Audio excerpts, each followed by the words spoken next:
Hello, I'm Brenda with Blessings and Bread. Welcome to my kitchen. Today I'm going to show you how to make an oil pastry, which is the easiest pastry I know how to make. There's no excuse for not making a homemade crust if you know this recipe. This is actually probably easier to me than using the bought crust and rolling them out. This one is all made entirely in the pan. One of the things I really like about making a oil pastry is that you can actually make the pastry in the pie plate. Today I'm using a 9-inch pie plate. It's just a disposable pie plate because all my glass ones are 10-inch or larger. And this pie crust really is probably only suited for either an 8-inch or a 9-inch size pie crust. So basically in this pie tin, I have a cup and a half of all-purpose flour. And then I'm just going to add to that a pinch of salt and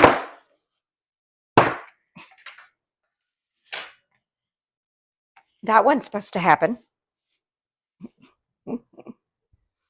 Okay, so a pinch of salt, and then we're going to add some liquid.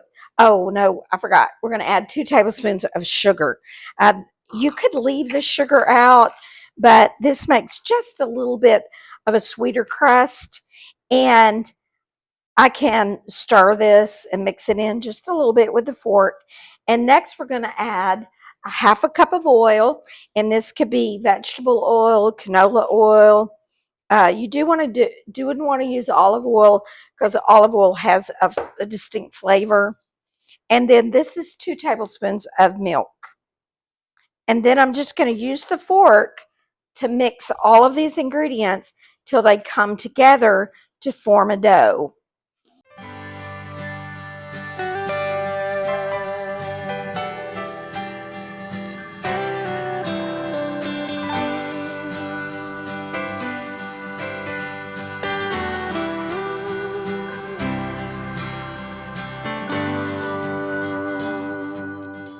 And then once you have all the flour incorporated, then you can kind of spread it out and then begin pressing it down into the pie plate.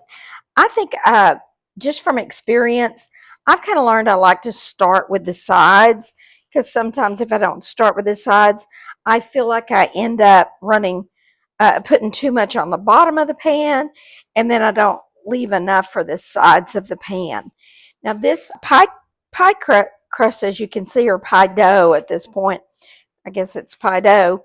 As you can see, it is very soft. It's not, we still probably want to work it as little as possible. Almost looks like I'm putting too much on the sides, but I can just press that down. I want to be sure and try to leave enough up a lip on the edge so that I can make a pretty edge. But I will say that a lot of times you don't have as much up on the edge as you might have on a traditional pie crust made with butter or shortening, or both, as I make mine. While I'm doing this, I will say I do have a traditional pie crust recipe, a video that I made, and it is out there on my YouTube channel. So this is certainly something easy to make, something you won't have any trouble making, but I think you would want to sometime try to make a traditional pastry, and that way you can do both. This one, after baked, has a little bit of a different texture to me, which is not a texture I dislike. It's just different.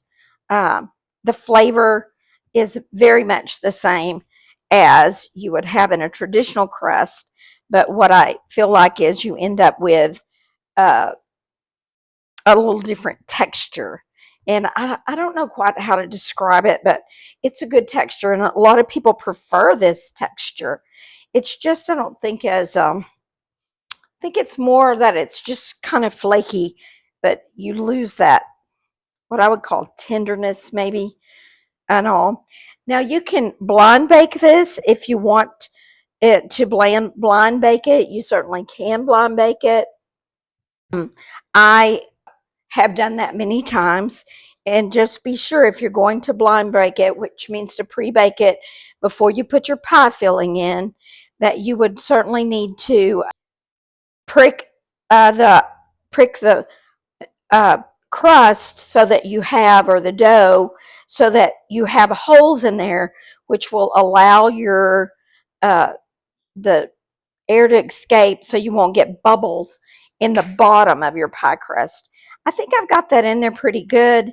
And like I said, there's not as much to me left around the edge as I have on a traditional crust. This is a 9-inch pan. Probably on an 8-inch pan, this would work, have a better edge on it, or a bigger edge. But I can still make a little decorative edge here by pinching and pushing. And so now this is ready to be filled with some kind of pie that's going to be baked in the oven. Or if you're going to use it for a cream crust, again, you would take your fork and prick holes all in it, and then you would pre-bake it at 425 degrees for about 10 to 12 minutes and all. But I plan to use this for a buttermilk pie, so I'm not going to prick it. Then hopefully you can go watch my video on how to make a buttermilk pie, which is one of my favorites. I'm afraid sometimes everything's my favorite. I do love my sweets.